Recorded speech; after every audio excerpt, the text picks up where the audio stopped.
अगर आपसे मैं कहूं कि 17 मई को होने वाला मैच आरसीबी बनाम केकेआर, कौन जीतेगा तो कौन हारेगा, फाइनल प्लेइंग 11 क्या रहेगी, उसी के ही साथ साथ इंपैक्ट प्लेयर के रूप में कौन उतरेगा, अगर ये सारी चीजें आपको पता चल गई तो आप कैसा फील करोगे? काफी अजीब सा लगेगा ना कि भाई यार प्लेइंग 11 के साथ इंपैक्ट प्लेयर भी गारंटी तौर पर ये उतरेगा।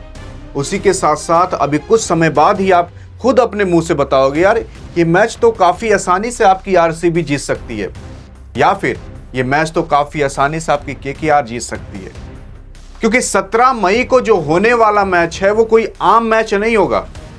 ये इस तरीके का मैच होने वाला है जो कि दुनिया में, इस वर्ल्ड में पहली बार होगा। ऐसा इसलिए क्योंकि एक टीम का तो कप्तान ही गायब होने वाला है और आईपीएल पहली बार टेररिज्म की वजह से कभी कैंसिल हुआ था, और कैंसिल होने के बाद जो पहला मैच कराया जा रहा है वो मैच आपकी आरसीबी का होगा। ये 58वां मैच होने वाला है। यहां पर अगर आपकी आरसीबी इस मैच को जीत जाती है तो सेमीफाइनल के अंदर अपने जो टिकट है वो पक्की कर लेगी। तो अगर वही केकेआर जीतती है तो इसका सफर तब भी जारी रहेगा। आइए जानते हैं कि कौन जीतेगा तो कौन हारेगा और फाइनल प्लेइंग 11 क्या रहेगी। सबसे पहले अगर हम ये बात कर लें कि यहाँ पर जो आपकी 10 की 10 फ्रेंचाइजी टीम है, इन 10 फ्रेंचाइजी टीम के अंदर लगभग 3 टीमें ऐसी हैं जो कि बाहर निकल चुकी हैं सेमीफाइनल से। अब वो अपना पत्ता, वो अपना जगह बना ही नहीं सकती।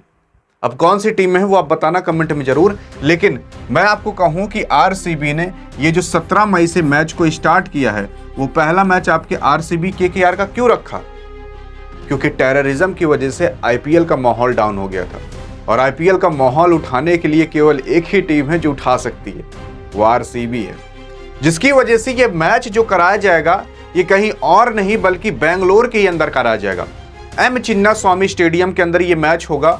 उसी के ही साथ साथ अब यहां आपको पता चलेगा कौन जीतेगा तो कौन हारेगा। अभी मैं आपको बताता हूं, क्योंकि अगर इन दोनों टीमों की बात कर लेना तो ये दोनों टीमें जब से 2008 से आईपीएल आ रहा है तब से ये दोनों बार 35 बार भिड़ चुकी हैं।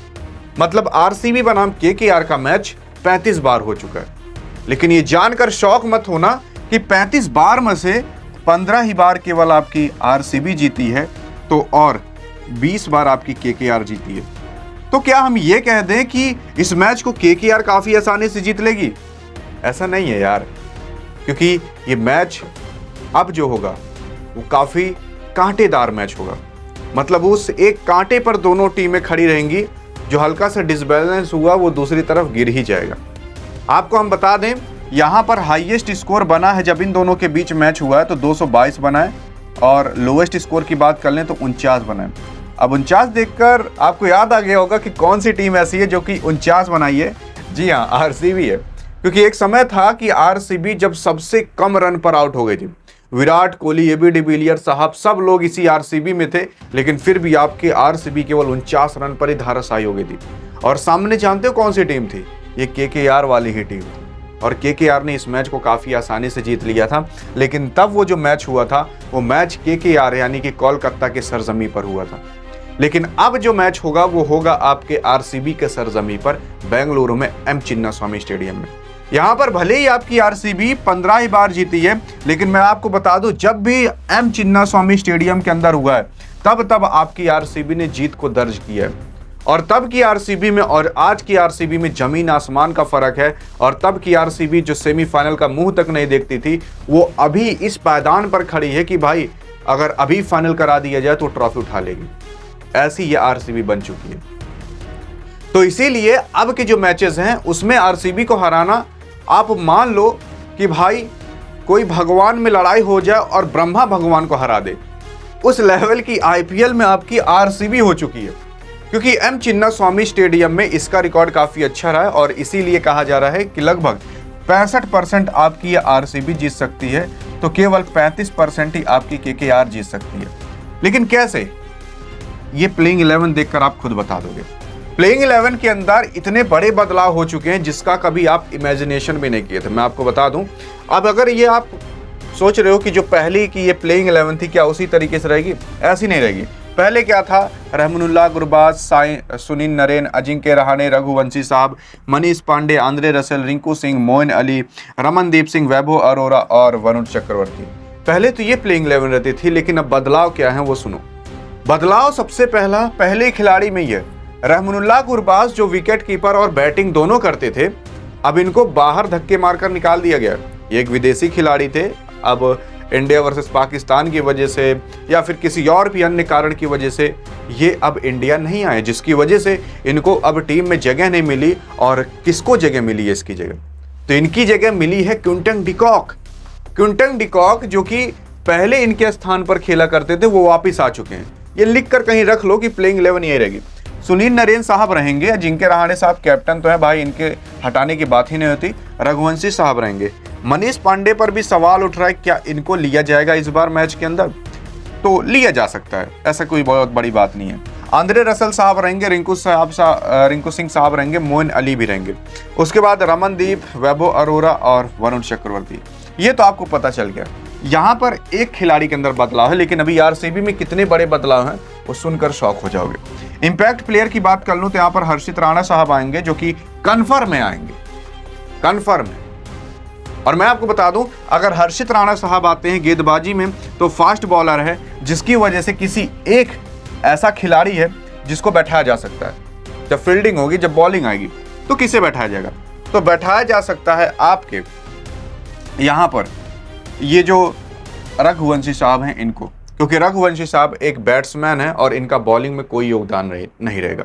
और बाकी अगर आप देख सकते हो तो सुनील नरेन गेंदबाज हैं, अजिंक्य रहाणे कैप्टन साहब हैं, इनको बैठाया नहीं जाएगा। ये भी अच्छी खासी बॉलिंग कर लेते हैं, तो ये फिनिशर के रूप में फील्डिंग भी अच्छी कर लेते हैं। इन लोग को बैठाने की, मोइन अली गेंदबाजी भी कर लेते हैं, तो ये सारे गेंदबाज हैं। अब यहाँ पर गेंदबाजी आपकी केकेआर की तो तगड़ी है, लेकिन मैं अगर बैटिंग की बात कर लूँ तो उतनी खास नहीं है जितनी आरसीबी की है। यहाँ पर मैं अगर आरसीबी की बात कर लूँ, आरसीबी में देखो क्या बड़े बदलाव। जेकब बेथेल, उसके बाद Virat Kohli, Devdutt Padikkal, Rajat Patidar captain, Jitesh Sharma, Tim David, Kunal Pandya, Romario Shepherd और at the end Bhuvneshwar Kumar, Lungi Ngidi और यश दयाल। आपको क्या लग रहा है कि यही प्लेइंग 11 है? ये नहीं है। अब सुनो क्या बड़े बदलाव हैं। बड़े बदलाव, सबसे पहला जेकब बेथेल। जेकब बेथेल की जगह वापस से फिल साल्ट को मौका मिल सकता है, क्योंकि जब इंडिया वर्सेस पाकिस्तान का वॉर हुआ तो उस वॉर की वजह से काफ़ी ऐसे प्लेयर थे जो इंडिया छोड़कर भाग गए। कुछ डर के मारा भाग गए, तो कुछ सिक्योरिटी के मारा भाग गए। लेकिन अब बीसीसीआई उनको पकड़ के ला रही है, फिल साल्ट को लेकर आ गई है। तो फिल साल्ट जेकब बेथेल की जगह आ सकते हैं। इसके बाद विराट कोहली साहब तो रहेंगे, लेकिन देवदत्त पटिक्कल के बाद जो रजत पाटीदार नाम आ रहा है कैप्टन का, ये गायब रहेंगे। लिख कर रख लो, आपके रजत पाटीदार साहब इस मैच के अंदर नहीं खेलेंगे जो 17 तारीख को मैच होगा आरसीबी बनाम केकेआर, क्योंकि आपके रजत पाटीदार को हो चुकी है इंजरी, जिसकी वजह से ये ऑफिशियल अनाउंसमेंट आ चुका है कि रजत पाटीदार आपके अब बाहर हो चुके हैं। लेकिन सवाल तो ये उठता है कि अगर ये बाहर हुआ तो कौन करेगा इसकी जगह कैप्टनसी? क्या विराट कोहली को दी जाएगी? नहीं, विराट कोहली कैप्टनसी नहीं करेंगे, क्योंकि विराट कोहली पहले आरसीबी के कैप्टन हुआ करते थे। लगभग 10 साल वो कैप्टन थे। 2021-22 में उन्होंने कैप्टनसी छोड़ी, उसके बाद फाफ डु प्लेसिस को दिया गया, फिर रजत पाटीदार को। लेकिन रजत पाटीदार अगर नहीं खेलते तो जितेश शर्मा कैप्टनसी करेंगे। जी हाँ, जितेश शर्मा। तो कैप्टन भी मैंने आपको बता दिया, ये विकेट कीपिंग और कैप्टनसी दोनों करेंगे। खैर, नाम किसी का भी कैप्टनसी में हो, कैप्टनसी तो चलेगी इस बंदे की, विराट कोहली की। उसके बाद Tim David, Kunal Pandya, Romario Shepherd. Romario Shepherd के ऊपर काफी ज्यादा सवाल उठाए जा रहे थे कि यार ये बंदा आएगा कि नहीं आएगा, क्योंकि ये पहले ही भाग चुका था इंडिया छोड़कर, मैं आपको बता दूं। लेकिन रोमारियो सेफर्ड का अभी जल्द में ही 16 तारीख को ये अनाउंसमेंट हो चुकी है कि रोमारियो सेफर्ड इंडिया आ चुका है और प्लेइंग 11 के अंदर खेलेगा। जी हाँ, रोमारियो सेफर्ड वही जो कि 13 गेंद के अंदर आरसीबी के लिए अर्धशतक मार दिया था। एक ऐसा विकराल रूप दिखाया था कि भाई लगे कि पूरे आईपीएल को ही खा ले जाएगा।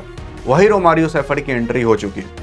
भुवनेश्वर कुमार रहेंगे, लुंगी एनगिडी, इनके ऊपर सवाल ये उठ रहा है क्योंकि 26 तारीख से पहले आपके लुंगी एनगिडी देश छोड़कर चले जाएंगे, क्योंकि उधर WTC का फाइनल आ रहा है, जिसकी वजह से जो साउथ अफ्रीका का क्रिकेट बोर्ड है उसने सभी लगभग 8 प्लेयर को बुला लिया है जो साउथ अफ्रीका के थे, क्योंकि WTC के फाइनल में उनका नाम आ चुका है स्क्वाड में।